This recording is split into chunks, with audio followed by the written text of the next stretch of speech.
Hey, what's going on? I'm Nick Unsworth from Life on Fire TV. I'm here with my main man, Jeremy Batt, up in the house.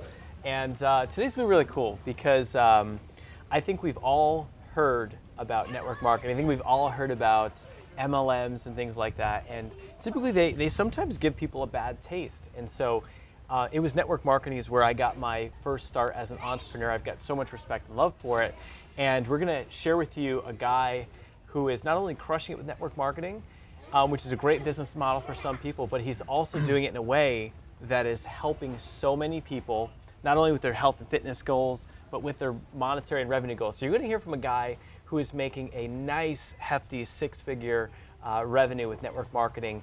And for anyone that's interested in that line of work, this would be a great episode for you, so stay tuned.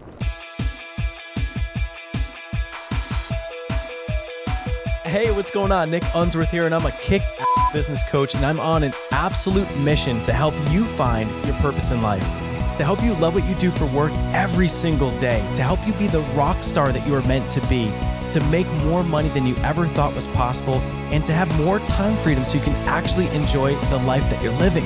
I'm here to help you set your life on fire. All right, welcome back. And so we're just here outside my place. We haven't been outside. We're trying to spice it up, and so we're just hanging live just on the back deck here. And and so we got Jeremy in town. And so where are you from?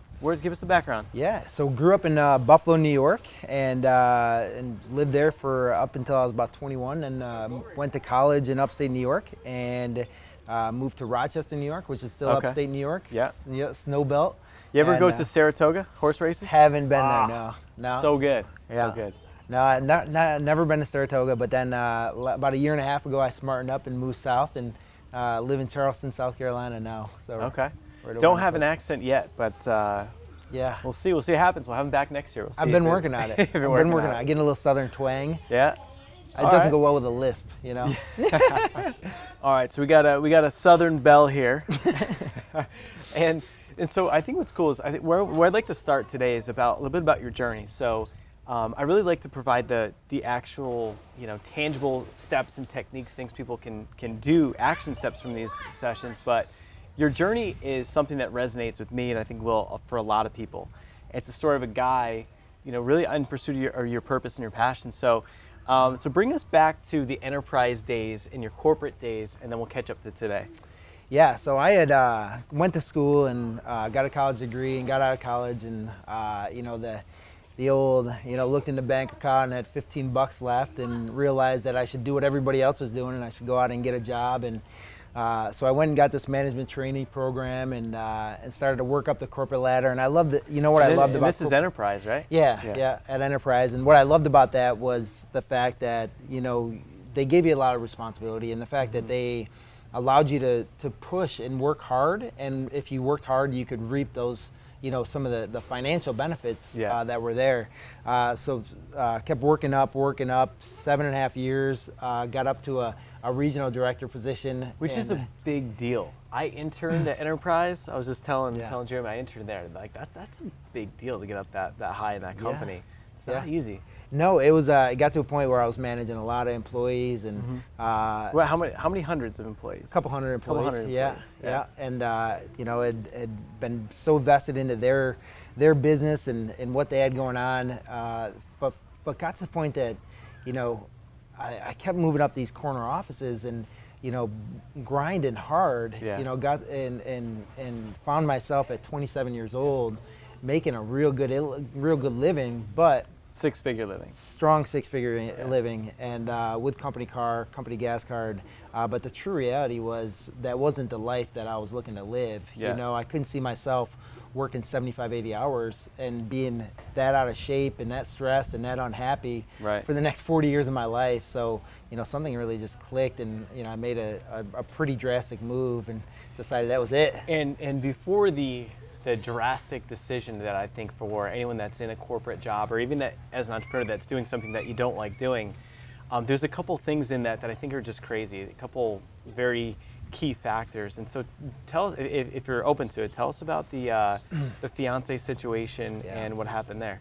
Yeah, I was dating this girl for about 4 or 5 years through that process, and decided that it was about time that it was, you know, to get engaged. That's what everybody else was doing, and I kept feeling this pressure from outside influences, and got engaged. And about women 6 never months pressure for that stuff. No, you know, it wasn't even her as much as it was like, Yeah. you know, everybody else. Was it your mom? My mom. My like, mom was "When you definitely get married?" yeah. Like, hey, when aren't we gonna get any grandkids soon and stuff? So, but no. Make a long story short, you know, because I was so married to my job and not my potential wife, she left me and she walked away, and I don't blame her at all, because, you know, I was so married to what I had going on. It was I remember it pretty clearly. There was a Friday night that, you know, I had gotten home from work and my tie's a little loose, and, you know, I had just worked a long week and it was end of month, and I remember she was like, hey, you want to go to, you know, Basil, or you want to go out to eat? And I was like, honey, it's Friday night. I'm like, I got work to do. Like, I'm 27 years old. Of course I got to do this work and stuff. So it made me realize that, hey, dummy, like, that's not what you want, you know, and that was, that's not the life that you were set out to live. So. And I think that what's, to me, what's just crazy about that situation is I think that there's so many of us that we get so engrossed in what we think we're supposed to do. Or it might be someone else's dream that we're living, or like, you know, getting married or having kids, because people around us are pressuring us to do that. And it takes that like shovel to the head, which is the fiance leaving. Or, you know, in my case, I was like, you know, had a business that failed and 50 grand in debt, and it was like, how am I going to pay my bills? But it's like that, it's that shock to the system that's going to get us in alignment to finally pursue what we enjoy. So, so you had that shock to the system. The fiance walks out of your life, and then so what happened from there? How'd you recover? Yeah, well, at first it was shock. You know, it was, you know, life is over. Like, what am I, like 27 years old? Like, how am I going to recover from this? And it took a couple months to kind of find myself again, you know, and after we had been dating for almost 5 years. So it was, it definitely took me a couple months to get back on my feet and to find out who I was, and, you know, kind of get that back. And decided that, you know, it was kind of a revelation and a reflection period that kind of made me realize that being where I wasn't where I could see myself 40 years down the road. So started, you know, pouring into, you know, reading some books, and, you know, started to listen to other people on audio CD. I think it might have been tape at that point, but that was the only old 4 school years tape, ago. Yeah. But, you know, a couple months, finally, it kind of clicked that I wasn't meant to be in corporate America, and I wasn't meant to be living this life of just the same thing week in and week out. Like, it was time for me to explore. So kind of went out and made a pretty drastic move, and a pretty impulsive move. I was so hungry to leave that job because I hated going to work every day. And let me tell you, there's nothing quite like selling car insurance. Yeah. I did it. I sucked at it. Yeah. I was never high up on the matrix, and it was like, I just couldn't get people to want to buy it. They're like, but I don't need it. I'd be like, oh, true. Yeah. But like, it's true. But I get promoted if you buy it. Yeah, I mean, do it for me. It's a tough sell, and it's the company. It's an impressive company, but it's like, you know, I think that it's a bigger thing. You know, we always talk about purpose and alignment, and, you know, you're looking at it and saying, is this really what you're on this earth to do? Is it your God-given calling? You know, and you had that shock to the system, and so what was the pivot? Yes, I mean, I was so hungry for a change, which probably isn't healthy either, you know, to be so hungry for change. Looking back on it, made that drastic move, and I wouldn't trade anything for the world. Don't get me wrong, but there were definitely some speed bumps along the process. So, like I said, so hungry for change, I decided that, you know what, I wanted to be an entrepreneur. I wanted to live the American dream. I wanted to go out and build my own business, and went out and bought a gym. Went out and bought a job. But I bought a job, seriously. Yeah. This gym had about 9 gyms within 2 miles of it. You know, I loved it. It was something that I could see myself doing, but the true reality was I was still just owning a job, and I was working 5 o'clock in the morning till 10 o'clock at night. The only difference was where before I was making money, now I wasn't making any income. So kind of threw that out the window. And like, I think that's what's just awesome about this story and the journey is that, I mean, it's like Robert Kiyosaki has the cashflow quadrant, where it's like you're an employee and you're trading time for money for someone else, but then below that is the S quadrant, where you became self-employed. So you bought a gym, but really you bought a job, and technically you're making less. Or, I mean, you were making less. You know, and that's a common theme for entrepreneurs, is like, oh, I'm going to break free from what I don't love to do, and I'm going to buy a franchise or jump into something, but you know, and then end up making less and working more. So what happened from there? Well, I mean, I loved it. You know, I loved the people, and realized that I wanted to work with people. But it wasn't a vehicle that was going to kind of allow me to reach my dreams and give me the financial security that I was looking for. So, you know, I put everything I had into it. All the money I had saved up, I invested into this business just to try to make it profitable. And 6 months into it, I hit rock bottom. You know, I got humbled, and it was time for Big Boy to swallow his pride and ego and realize that, you know what, as much as I love the gym, that wasn't what was gonna, you know, build my financial future and stuff like that. And at that point, you know, I was hindering on about $20,000 in credit card debt. 2 months behind on my car payment, 2 months behind on my mortgage. I was starting to get letters in the mail for, you know, being foreclosed on and things like that. And that's when I realized I had to move out of my house. You know, I had a 4,000 square foot house. I still have it now, but thank God. But I had a 4,000 square foot house. I had to move out of the house and moved into the basement of my gym, man. And that, you know, some single guys would be like, that's cool, man. No, there was nothing cool about that. Like, it was going to bed every night, you know, just wondering what you're doing. Next to a couple racks of 45s. Yeah. Waking up every morning. Cold 45s. Yeah, steel 45s. Just using like dumbbells as pillows. Yeah.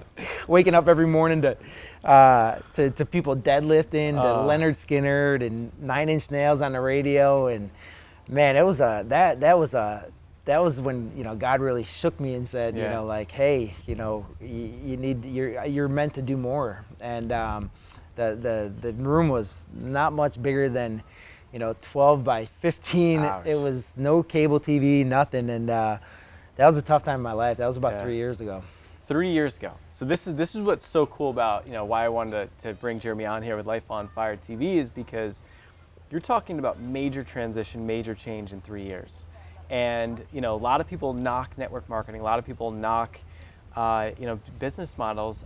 For me, that's where I started in network marketing in college, and I did really well in college, and then moved out of that into other things and failed a whole bunch of times. But this is one of the stories that not only are you doing great, but you're helping a lot of people. So you're at the lowest point. You're sleeping on 45s and dumbbells. Yeah.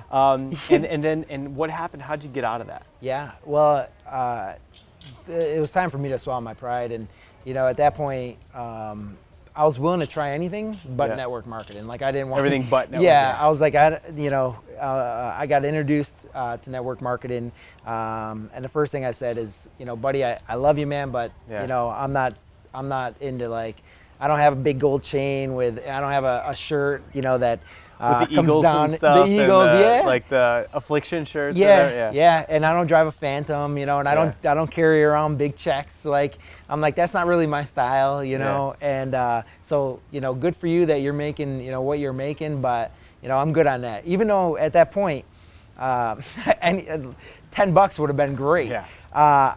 But I was real skeptical about network marketing. I was coming from a corporate background. You know, the red flags were, you know, pyramid deal, where, you know, the approach was so slimy, and it just made me so turned off by it. And you know, hearing all the train wrecks about it. But it, you know, it did get introduced to me in a professional approach and a genuine approach, which was huge. So I decided to jump on this company's products first, and try out their product. And it was a personal friend that came to you? A personal friend.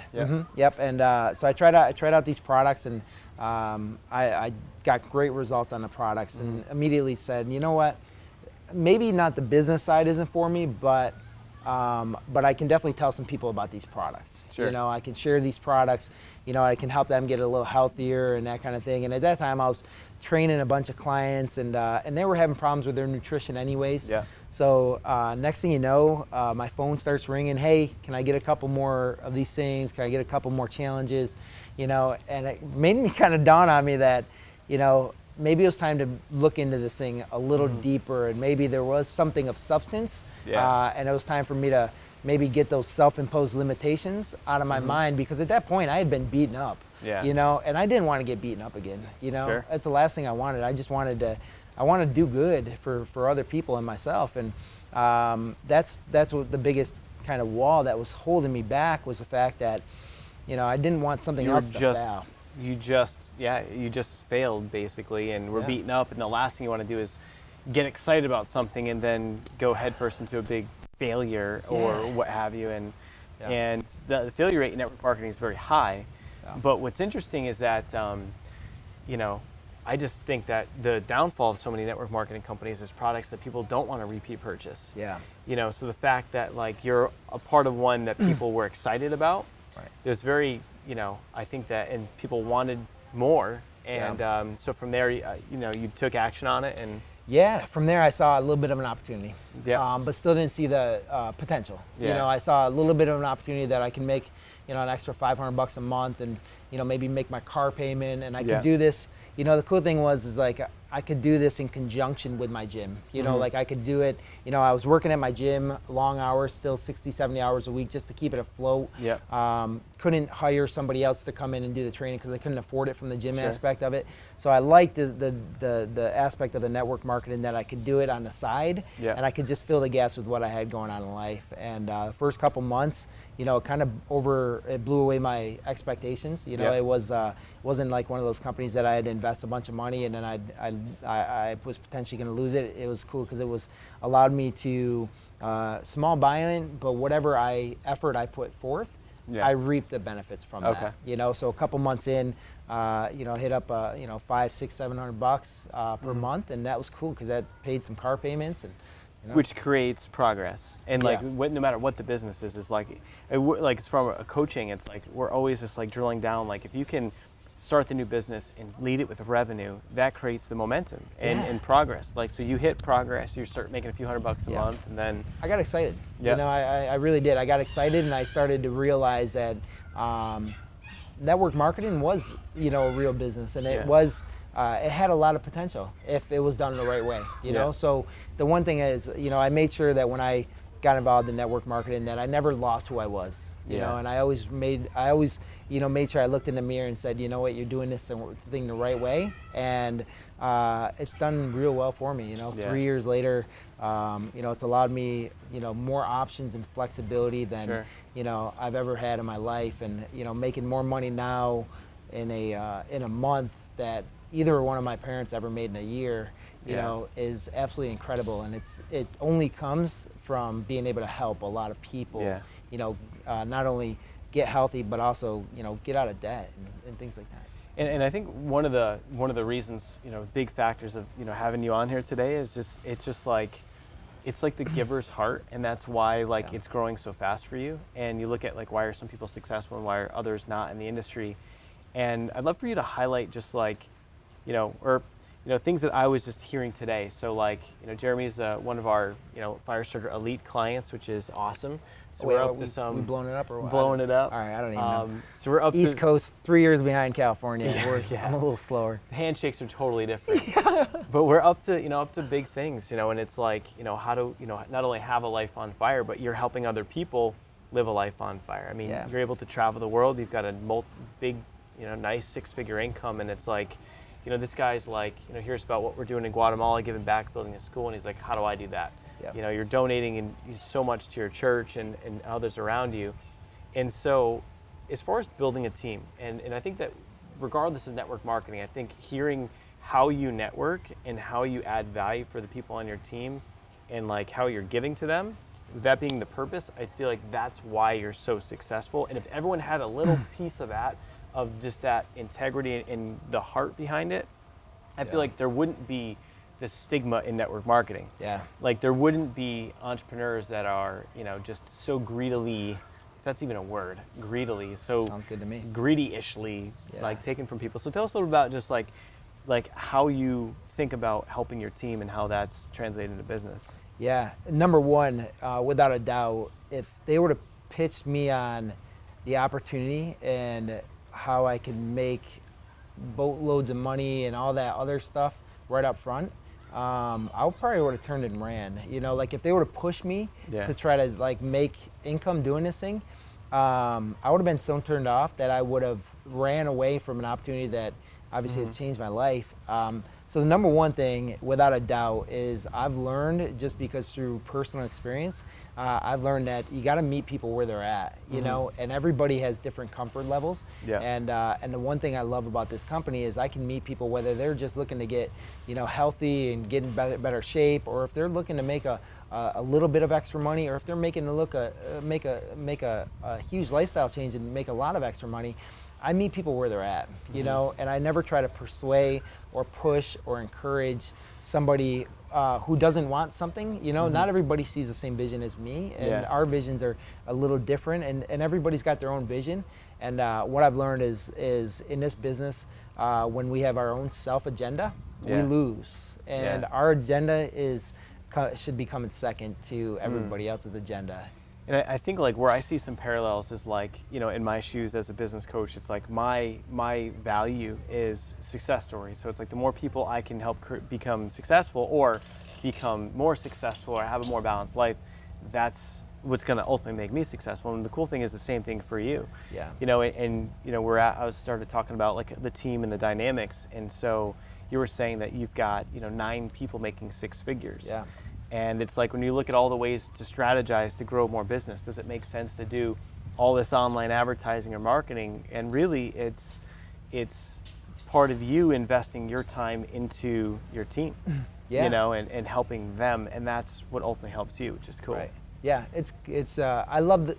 Now that I've been in it for 3 years, 3.5 years, I actually respect the business model, and the overall concept of it. You know, after I was able to get some of those self-imposed limitations down, I love the business model that for a very, very small, minimal amount, I could start my own business, and all the marketing and advertising and payroll and liability and insurance and all that stuff was already taken care of for me. So all I really had to do was help people. Sure. And when I knew that was my number one purpose, was to help people, you know, things got real simple, and it got duplicatable, and it got, you know, it was able to build, you know, fairly quickly because, you know, the approach was the right way.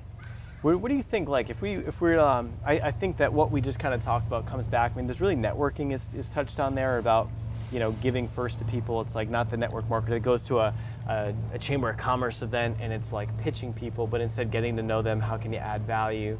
You know, purpose. It's like you knew your purpose wasn't enterprise rent-a-car, and you made that pivot, you know, and you looked at a bigger plan for yourself, and now you help people feel better and make more income.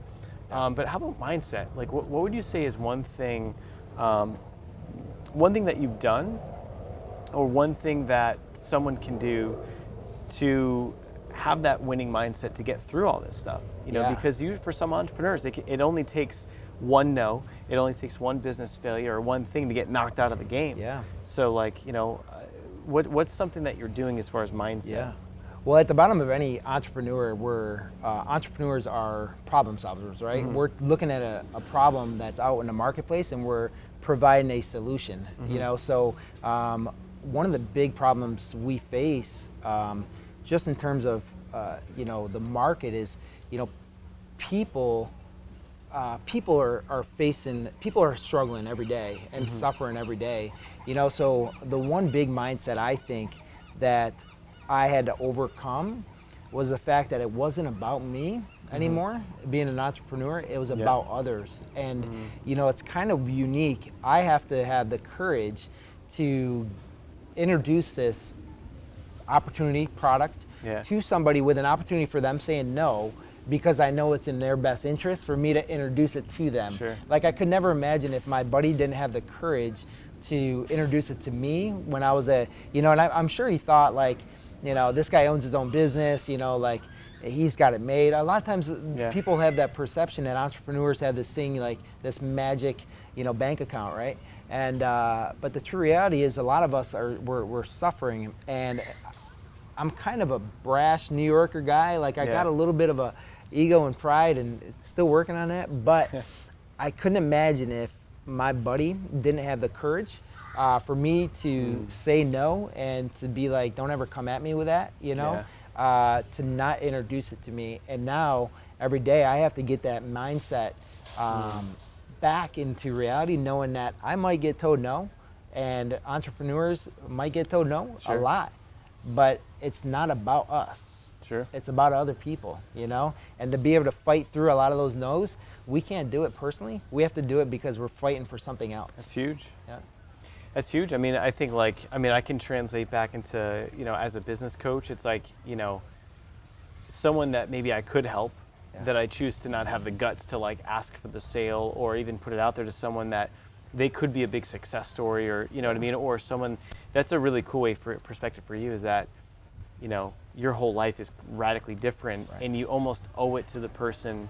So in your mind, it's like you're taking all the power away from a no, and you're actually making it empowering. So it's like, how do you make that shift in your mind of, what is it in your business? Is it a reframe of fear? Is it a reframe of how you look at, cold calling or a task? It's like you're really just taking it and you're reassociating something that's scary, like having a conversation with a prospect that could say no and be upset, versus you're just attaching a different meaning to it. Yeah. That's what's funny about personal development, is that it's literally just taking something, an emotion we feel, and just swapping the meaning of it. Yeah. And if you change the meaning, it's like dominoes, it changes everything moving forward. Yeah.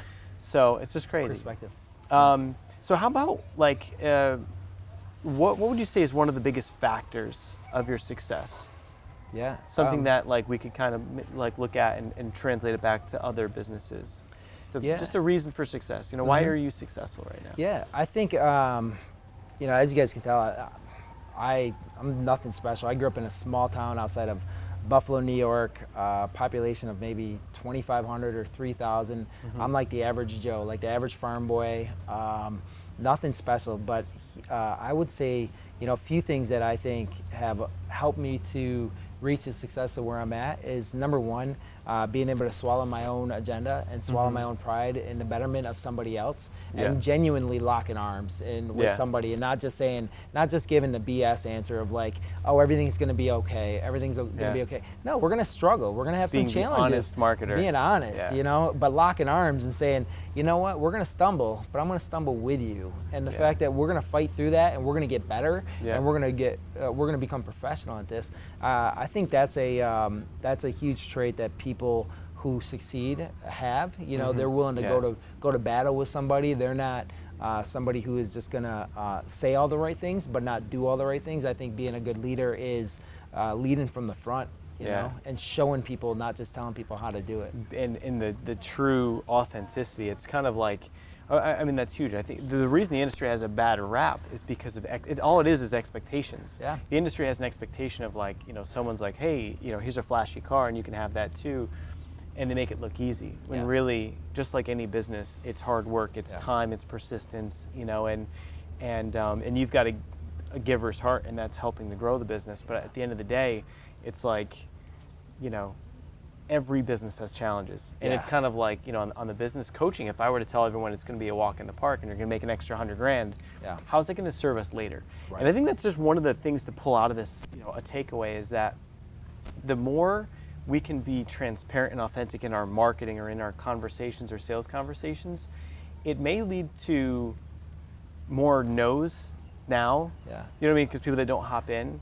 But at the end of the day, what's so awesome is it leads to such better ideal clients and such more sustainable growth and foundation in the business. Yeah. Because it's like it's like the internet marketer that says, buy this $1,000 course and you're going to make, $50,000, versus like we call our stuff challenges. And like when everyone's hyping or everyone's BSing or zigging this way, we're examples of dudes that are just being super transparent. It's real. It's like, this shit is hard. Yeah. Like me being a business coach doesn't change the fact that being an entrepreneur is tough.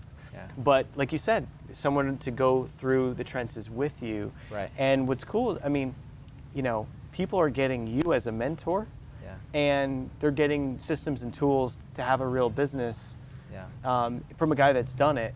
Whereas, I mean, shoot, I charge a lot of money for coaching. Yeah. You know what I mean? And you get you for $79. You know what I mean? So it's just cool. So that's a takeaway. So I think where I want to go with this too is just, if someone wants to connect with you online, what's a good way to find you on Facebook, or what's the best way to connect? Yeah, I see a bunch of professionals come on here and they have their own Twitter pages, they have all this stuff. My personal Facebook page, Jeremy Batt, is, that's me, man. I'm as authentic as, small town as they come. That's it. Jeremy Batt on Facebook, and you can always go to lifeonfire.com to grab the show notes and all that good stuff and connect. And I'm excited to have you as a part of our community. He's one of our fire starter elites. The guy's just crushing it in this industry, and and it's so refreshing because you're doing so much good for your team and for your people, and it's a huge inspiration because there's a lot of people that love network marketing. I think there's a lot of people that have that jaded perspective, and it's not all, it's all who you talk to. So I think it's a great example for anyone that wants to start the business, that can't buy a franchise, that can't just come and be like a business coach or a consultant or an expert at something, that you're living walking proof of someone that just did it.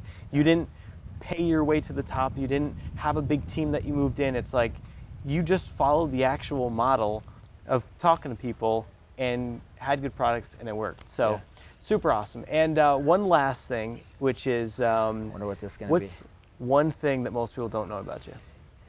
I knew this was coming. I know. So it's funny. I always know whether someone watches the show or not because I ask the question and they're like, huh? Yeah. Well, I was actually playing it through today. I'm like, do I pretend like I'm surprised, or do I do I just like come out real quick? So I like to do good for people. Yeah. And I don't say this to brag or anything, because I'm a big fan that what you do inspires others, right? And it has that ripple effect. But one thing nobody knows is every Thanksgiving, I go to the bank and I get out $1,000 cash, and I dress up like a homeless dude. And I put in, Come on. I swear to God, and I go to the thrift store and I get raggedy old jeans, and I get a big old jacket, the whole thing. I put dirt on my face. And what I do is I go to the gas station and I will be sitting there and I'll be shaking my thing and making grunting noises and stuff like that. And anybody who comes over, and this is on Thanksgiving, anybody that comes over and puts money in the pot, I give them $100 cash. Wow. I got to tell you the story about this guy last year that did this. We were at a gas station and I'm shaking it, and he had a couple kids in the back, and he runs over and puts $5 in there. And he had a kind of a beat up old minivan, and it was, I get choked up even thinking about it. And I go, and he dropped $5 in there. I go, hey buddy, I really don't need the money. And he goes, he was all surprised, and he goes, and I go, this is something I do, is, anybody that gives money. What? Yeah. He's like, what's going on? Am I on camera? And I go, anybody that gives money to this actually gets money. Here's $100. I'm a business owner in the area. Business has been pretty good. I just wanted to give to you because you're giving. And he goes, he didn't believe it at first. And you had to sneak in the MLM pitch at some point. No, I'm kidding. Yeah. So let me tell you about, Here's $100. Now let me tell you about you want to be rich tomorrow? Yeah. But the funny story is, the real story is this guy Gabe, and when I gave him that $100, he goes, Bud, I don't know if you know this, but I don't get paid for another week, and we weren't going to be able to have Thanksgiving dinner for my kids, because we couldn't afford this stuff. And I just thought, in my mind, I'm like, how real is that, right? We go through this life of we have things pretty good for us, but a lot of times, a lot of people don't, that are struggling through life, and it's not for a lack of heart or a lack of want or desire, it's for a lack of not knowing how, and that was one of the most special moments that I've ever had in my life, was the fact that the look on that guy's face, because when he got that $100, he was able to go buy food after he already gave $5, so that was pretty special, and that's what that's where I know that my heart is just, that's I love so that crazy. stuff, and I just feel like, the guy that gave $5, but he didn't have enough money for his own family. Like that to me is just the power that there are good people out there, and that's in my view, I think our view, that's God working, where that guy had this prompting to give $5, and yet boom, he got rewarded with 100, and I that's hands down Hey, what do you think? Hands down, the coolest I've ever heard as far as the end of the episode. So, dude, that's just so awesome. I think what's cool is you're a humble guy. I feel like there's so many entrepreneurs out there with egos, and it's like just to always maintain that, and just always to maintain the values. And you're a walking, example of that. And like we do Pay It Forward Friday stuff, but it's like it's out there to set an example. Yeah. Like we've had some people beating us up saying like, oh, you're just doing it to like grow. It has not done anything for us on the business side, but it's like no one's looking, you're out there giving. And I think just one takeaway I'm getting is that givers always gain. And it's not, you never give to gain, but a giver's heart like this, it always comes back tenfold. And just hear through that journey, and then now to be up at the top and to be helping so many people, it's awesome. So grateful to have you here, grateful to have you in the community as a Fire Starter Elite. Guys, go to lifeonfire.com, tap into the comments, connect with Jeremy on Facebook, and definitely just connect online and stay plugged in. So if you thought this was cool, definitely comment and interact, and have a good rest of your day and set your life and business on fire. I'm here to help you set your life on fire.